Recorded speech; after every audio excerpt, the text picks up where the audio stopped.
Hey, welcome back to another episode of Historic Headstones of Norfolk. We are at Blandford Cemetery in Petersburg, Virginia, doing a little road trip. And we are actually outside the very historic Blandford Church. It is actually near the main gate. It's the oldest section of the cemetery. The church is from the 1700s. We're just going to go for a little walk around, show you what it's like around the church. Here's our first stone. Here lies the body of David Langship, Master, to William, Master, son to William Lang, and that's broken off, who died in Virginia the 2nd of May, 1762, aged 31 years old, which is pretty good back then. Unfortunately, not these, today it's young, but back then that was common. Our next stone is from a stone from 1801. It's really neat. It's been restored by, I'm not sure who does the restoring here. As you know, in Norfolk, Norfolk Society of Cemetery Conservation does it there. We're just going to go for a little walk through the cemetery here.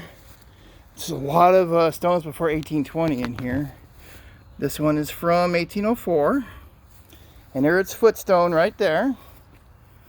There's my clipboard. That is the tabletop table there. Really neat. No headstone in there. It's fenced off though. The weird thing about Blandford around the church is they have these, I guess you can call them vaults without roofs.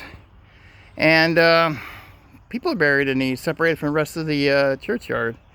Here is the memory of Helen, the daughter of Ebenezer and Elizabeth Stout, who departed this life September 5th, 1997, age 1 year and 3 weeks.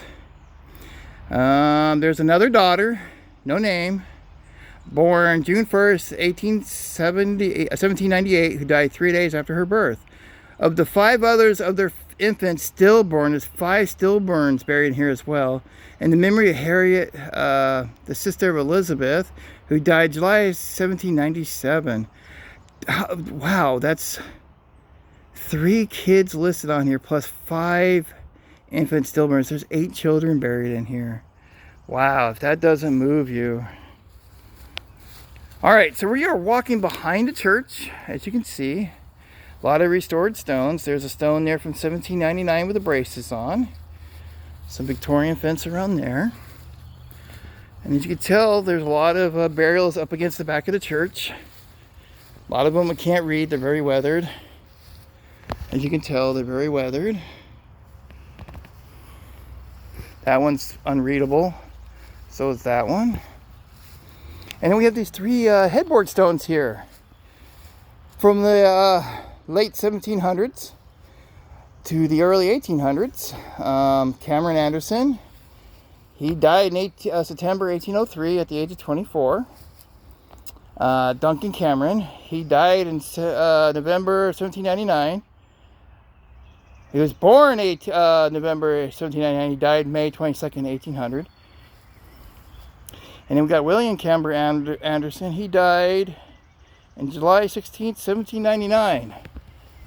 That one's 1813. As you can see, there is a lot of tabletop stones here and a lot of fence too. We come over here.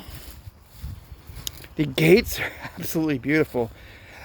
These fences have been completely restored, repainted. It's just absolutely stunning. But the stones inside are another matter. I'm not going to really go in because there's snakes in here. I don't do snakes. I hate snakes. I stay away from snakes. I will not lie. All right, even more tabletop stones.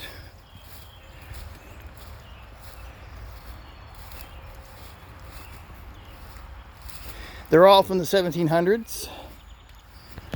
This one has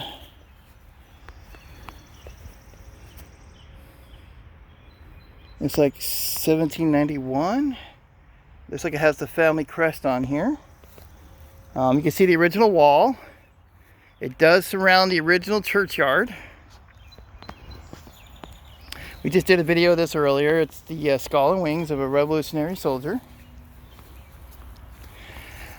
General Phillips, William Phillips, a British general. We did a video for him earlier as well. And then these two stones over here, we did videos as well. General Joseph Jones, War of 1812. And then John Burke, who died in a duel. Just did a video of him as well. Over here, Richard Field Taylor, a friend to boys, a gentleman unafraid, erected by those who loved him. Died in 1921. I have no idea who he is. But I did find this stone over here earlier. I have absolutely no idea who he is. Sir William Skipwith. I am going to be researching him, but it looks like he died in 1764. So I'm not quite sure what's going on here. I think he was British before the Revolutionary War. But we are going to look into that because we got a sir buried here, which is really important. The brick church in Wells Hill, or St. Paul's Church, known as Old Blandford Church, erected in 1735. Abandoned in 1806, acquired by John Grammer by Land Office Treasury warrant, March 23, 1818. Deeded by him to the town of Petersburg, March 1st, 1819. Ruins partially restored by the city of Petersburg in 1882. Placed in care of the Ladies Memorial Association of Petersburg in 1901. And through their efforts, restored as a memorial to the soldiers of the Confederate States of America. This tablet, placed by the Ladies Memorial Association of Petersburg, Virginia in 1935. This property has been placed on the National Register of Historic Places by the United States Department of Interior. Alright, we'll just do a quick little walk through here. There's a bunch of little chambers all through the back of the wall there, all sealed off by gates. This is a huge slate stone. This is absolutely massive, thick slate stone, as you can tell. Here lieth interned the body of John Herbert. John Herbert, the son of John Herbert. Looks like he died in 1704. The 17th day of March, 1704. Wow, 1704. That is amazing. That is a really early burial for Petersburg. That is the family crest on top there. Earliest burial in Norfolk I found is 1647 at St. Paul's. That is the earliest I found. And that's the earliest I found here is 1704, which is amazing for Petersburg. And that's about it in the churchyard itself. Someone put a new stone here. Oh, look at this. Richard Yarborough, 1702, age 87. They put a new stone up to replace the old one, or next to the old one. The stone was originally engraved as above. Centuries eroded to soft stone, and with repairs, errors were made. Erected by descendants of Richard Yarborough, 1981. Okay.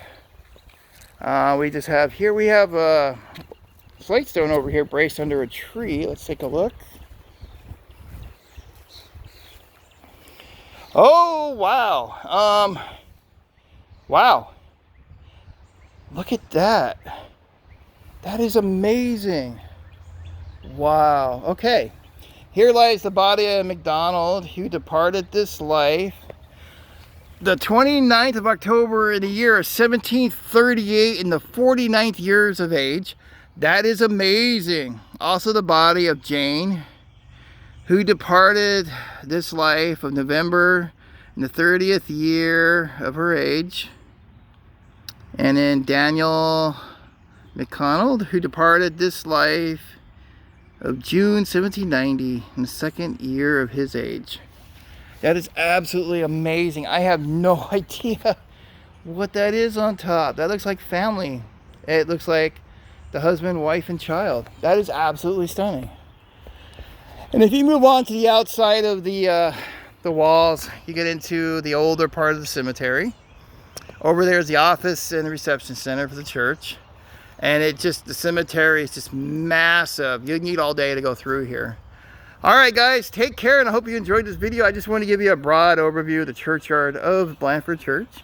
All right, guys, take care. Bye.